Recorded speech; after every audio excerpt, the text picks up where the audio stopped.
Okay, so picture this. The very assets people run to for safety, we're talking gold, silver, even Bitcoin, suddenly start crashing, all at the exact same time. One minute, they're the ultimate insurance policy against chaos. The next, they're in a total free fall. Let's dive into what on earth happened and, way more importantly, why it happened. And look, this wasn't just some small dip in the market. No, we're talking about a serious, stomach-churning plunge. Gold and silver started falling at the fastest rate anyone had seen in over a decade. And Bitcoin, the so-called digital gold, it was getting hammered too. It was just this sudden, violent move that caught so many people completely off guard. Now, what's really wild here is the synchronization. I mean, think about it. You've got gold, this physical, precious metal people have trusted for thousands of years. You have silver, its more volatile cousin. And then you have Bitcoin, a totally decentralized digital thing. These are supposed to be different worlds, right? Yet they all plunged in perfect lockstep, all triggered by one single piece of news. So that's the big mystery we're going to decode today. What single event could possibly have enough power to just instantly vaporize the demand for financial safety and send all these different safe havens tumbling down at once? To really understand the crash, we have to rewind a little bit. We need to get the mood in the market before everything went sideways. Why were investors piling into these assets in the first place? Well, it all comes down to one simple word: fear. And here's the crucial thing to get.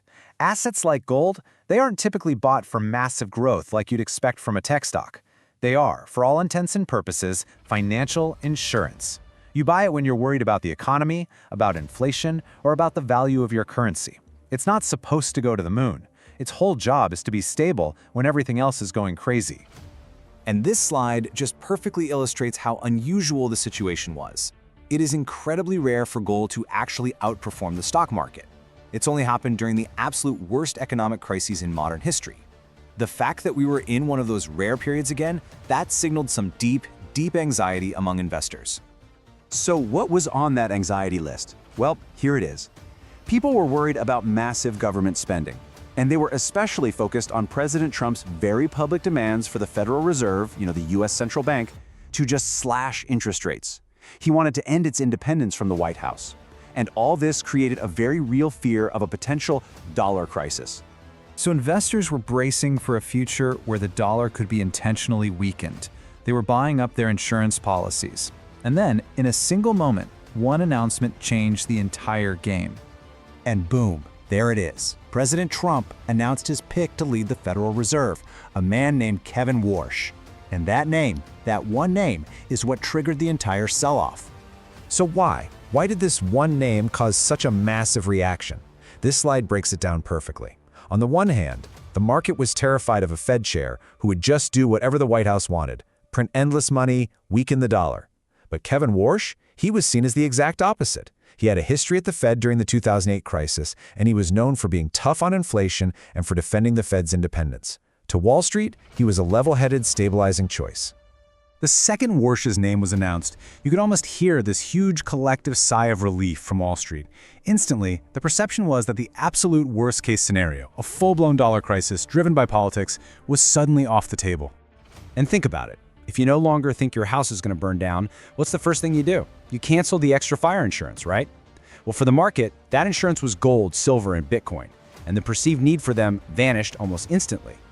But this whole event, it didn't just reveal something about the market, it revealed something much deeper about the people in it.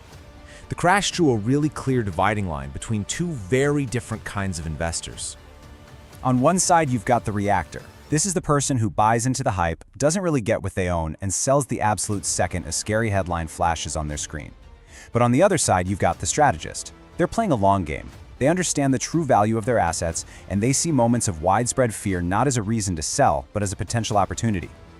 And this is the brutal, zero-sum game of a market panic. The emotional decisions made by the reactor are what directly create the discounted prices that the strategist can then swoop in and take advantage of. I mean, one person's panic truly becomes another person's bargain. And this breaks down exactly how that wealth transfer happens. Step 1, you chase the hype. Step 2, you buy without any real plan or strategy. Step 3, you react to the news instead of the fundamentals. And finally, step 4, you panic, you sell at a low point, and you turn a temporary paper loss into a very real, very permanent one.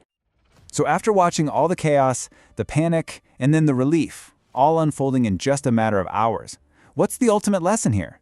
How do we turn these chaotic moments into real clarity for ourselves? Well, the ultimate lesson is as simple as it is powerful. It really just boils down to 3 words: strategy over emotion. Your investment decisions should be driven by a plan you made when you were calm, not by a feeling you have when things are volatile. So this is the playbook. It's not about trying to predict the news. It's about understanding the big picture, building a personal strategy that actually fits your goals, refusing to let scary headlines make your decisions for you, and learning to see moments of widespread panic for what they so often are: an opportunity. Because, let's be honest, another shock wave is always coming. That's just the nature of markets. The only thing you can actually control is how you respond. So the real question this whole event leaves us with is a personal one. The next time chaos hits, who will you choose to be?